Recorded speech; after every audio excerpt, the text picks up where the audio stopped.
Baik, Assalamualaikum warahmatullahi wabarakatuh. Selamat pagi. Berjumpa lagi dengan Bapak Hanis Bakti di pertemuan kedua. Pertemuan kedua mata kuliah Bahasa Indonesia ini menurut RPS akan mempelajari yang namanya sejarah perkembangan bahasa Indonesia. Oke, jadi tema kita adalah sejarah perkembangan bahasa Indonesia. Sejarah perkembangan bahasa Indonesia. Nah, yang namanya sejarah tentunya kita mengingat masa lalu atau yang sudah lampau, bagaimana bahasa Indonesia ini berkembang dari masa ke masa. Oke ya, Bapak mencoba menggambarkan secara umum, anggap saja ini peta Indonesia ya. Ada Jawa, ada ini Jawa, tadi Sumatera, ada Kalimantan, ya ada Kalimantan, ada Sulawesi ya. Di sini ada Madura, ada Bali, ada Nusa Tenggara dan lain sebagainya ya. Bahkan ada Papua paling ujung. Oke. Saya coba pertegas ya. Di sini ada namanya Sabang. Sabang. Dari Sabang di Papua di sini ada namanya Merauke. Merauke. Paling atas di dekat Laut Filipina ada namanya Miangas. Miangas. Dan paling bawah yang dekat Australia ada namanya Pulau Rote. Nah, tentunya kita hari ini berada di Kalimantan Timur, di kota Samarinda.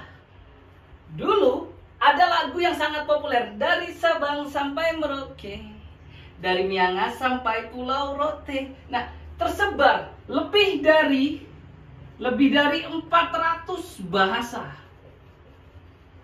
ibu ya. Bahasa ibu itu juga sering kita kenal dengan nama B1 atau bahasa ibu. Nah, setelah berkembang kita mengenal lagi namanya B2. B2 adalah bahasa kita sehari-hari, yaitu bahasa Indonesia. Dan B3 ini adalah pemerolehan bahasa ketiga, yaitu bahasa asing. Nah, artinya apa? Dari Sabang sampai Merauke, dari Miangas sampai Pulau Rote, begitu di Samarinda menggunakan yang namanya B2. Ya, ada orang tua kita dari Sumatera merantau, dari Jawa, dari Sulawesi, bahkan dari Papua, dari Nusa Tenggara dan sebagainya, berkumpul untuk menyatukan pandangan di perkuliahan menggunakan bahasa Indonesia yang baik dan benar, yang namanya adalah bahasa formal. Formal, gitu ya. Bahasa formal atau bahasa resmi. Ingat, bahasa formal atau bahasa resmi berdasarkan Undang-Undang Dasar 1945 di pasal 36 berbunyi, bahasa negara adalah bahasa Indonesia. Artinya apa? Tidak ada lagi bangsa Melayu, bangsa bersuku Batak, suku Minang, suku Jawa, suku Bali, suku Nusa Tenggara Timur, Nusa Tenggara Barat, suku Sulawesi, Bugis, Makassar, Mandar, Gorontalo dan sebagainya. Apalagi Papua, gitu ya. Jadi itu sudah tertuang dalam pasal 36 yang berbunyi bahasa persatuan adalah bahasa Indonesia. Belum lagi sebelum kemerdekaan. Sebelum kemerdekaan di tahun 1928. Ini ada peringatan yang cukup populer hingga saat ini, yaitu yang namanya Sumpah Pemuda. Nah, pemuda di zaman 1928 sudah bersumpah berbangsa, bertanah air, yang ketiga yaitu berbahasa. Lagi-lagi bahasa Indonesia. Berbahasa Indonesia. Dari 3 butir itu. Artinya apa? B2 memang sudah harus digunakan di situasi resmi atau formal, khususnya di kampus. Ya. Jadi kalian tidak boleh lagi mengatakan waktu tuh ibu bilang seterah. Nah, itu kan tidak baku. Itu terpengaruh bahasa satu, bahasa ibu atau bahasa daerah. Waktu tuh ibu bilang seterah. Yang benar gimana, Pak? Yang benar, waktu itu ibu mengatakan terserah saja. Yang baku, ya. Tidak boleh lagi mengatakan bu, ya kalau. Jika begitu, atau sekedar jadi sekadar dan sebagainya. Nah, bahasa yang baik adalah bahasa yang formal atau resmi di situasi perkuliahan hari ini. Di kampus.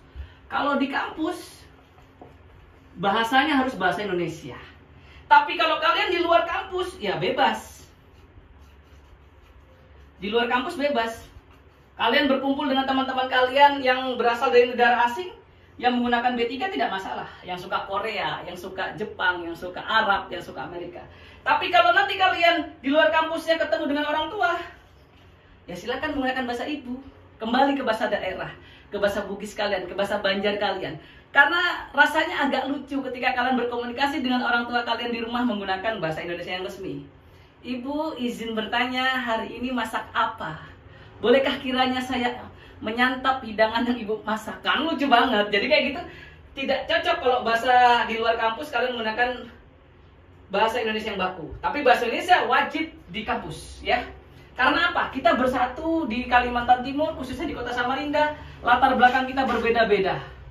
Masa iya kita harus beradu bahasa? Seperti Bapak mengajar sejarah perkembangan menggunakan bahasa Jawa. Apakah kalian paham kira-kira? Parekateng panjenengan sedaya saged nelakaken sejarah perkembangan bahasa Indonesia. Agak bingung kita menganalisisnya. Bapak ini ngomong apa? Lebih baik kami keluar. Jadi teman-teman yang berbahagia, adik-adik mahasiswa, berdasarkan Undang-Undang Dasar 1945 Pasal 36, dan sebelum kemerdekaan ada peringatan Sumpah Pemuda butir ketiga yang menyatakan bahasa persatuan adalah bahasa Indonesia. Sudah tidak bisa ditawar. Untuk apa? Menyatukan NKRI, menyatukan bahasa-bahasa daerah menjadi bahasa resminya, yaitu bahasa Indonesia.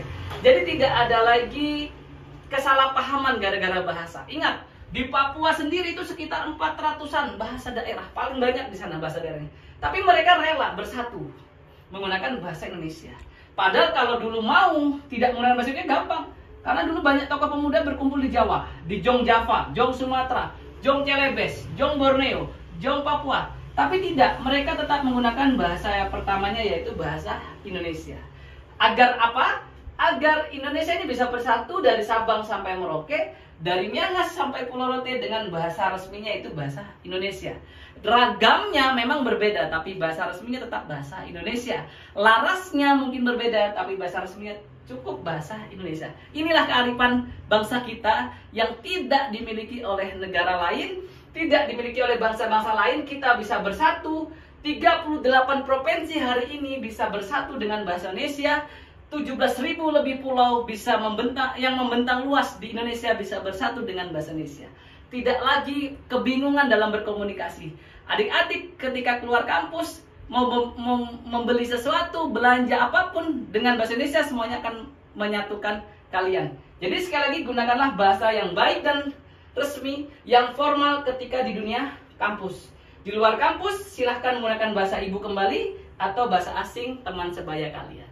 Baik, itu saja yang bisa Bapak sampaikan di pertemuan kedua. Terima kasih. Dah.